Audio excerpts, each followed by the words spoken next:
Here in Central Illinois, we're known for being generous and showing our appreciation to our veterans. Hey, we love you guys and we appreciate you. And one man is showing his gratitude for service the only way he knows how.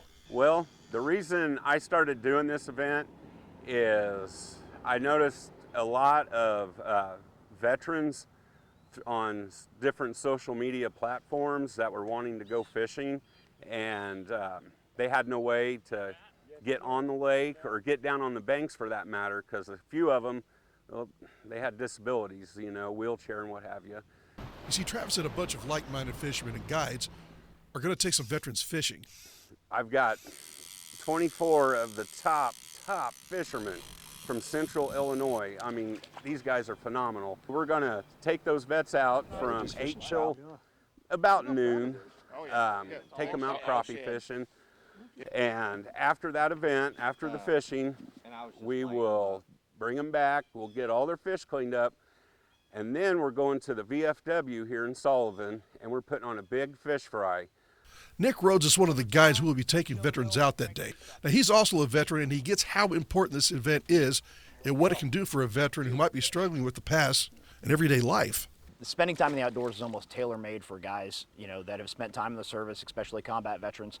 Just a little bit of time for peace of mind, clarity, and if you get to share that with somebody else that may have had similar experiences, you don't have to talk about those things while you're out of the water. It's that mutual, everybody kind of knows, what's going on, you know where people have been, what they've experienced. You don't have to talk about those things. You can simply talk about crappie or the birds you're seeing on the shore or the day that we're having, and that's pretty neat. Now, last year was the first Angler's Tribute. One experience left Travis almost speechless. Now, that's saying something. That's a nearly impossible task. I know, Travis.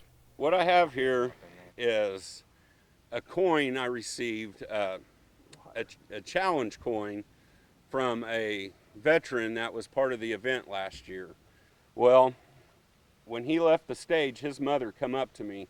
She goes, "My son, he suffers from PTSD, and he won't leave the house, and we honestly didn't think he would do this event." And she goes, "You have no idea how grateful I am and my family is for you doing this. And I'd like to think that, maybe that helped him with his battles, on getting out and getting back out." But that's what the Veterans event to me is about. It's not about catching fish. It's about helping the vets. And right here, this is something else. We helped that soldier that day. Now, there's ways you can help vets too.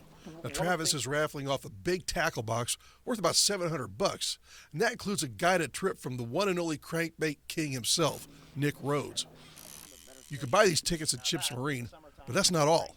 I'm going to have another raffle for a guide trip over on Mark Twain Lake over in Missouri. The funds for these raffles will be split between the Sullivan VFW Veterans Fund and the Sullivan American Legion Post. This year, we're taking out 24 veterans. It's through a nomination process. Next Wednesday, you'll be able to go on to Chips Marine Facebook page, and you will see the nomination forms on there. And they're all in PDF form, so you can fill them all out right there, save them, and then attach them to email, and you can email them. If not, you can print them out and you can drop them off at Chips, or you can mail them, snail mail them to Chip. Travis would like to know some details about the veteran service, so be sure to include medals or other unique details. I can't imagine a better version of therapy than a big crappie biting a hook, watching a barber disappear, or a thump on a jig. Just get your mind off what you're doing day to day. Now, since this event is November, be sure to dress for the occasion. Now, even if the air temperatures are pleasant, that changes in a hurry when you're moving across the water at 50, 60 miles an hour. It's going to be a flippin' good time. On Lake Shelbyville, Steve Nichols, WAND.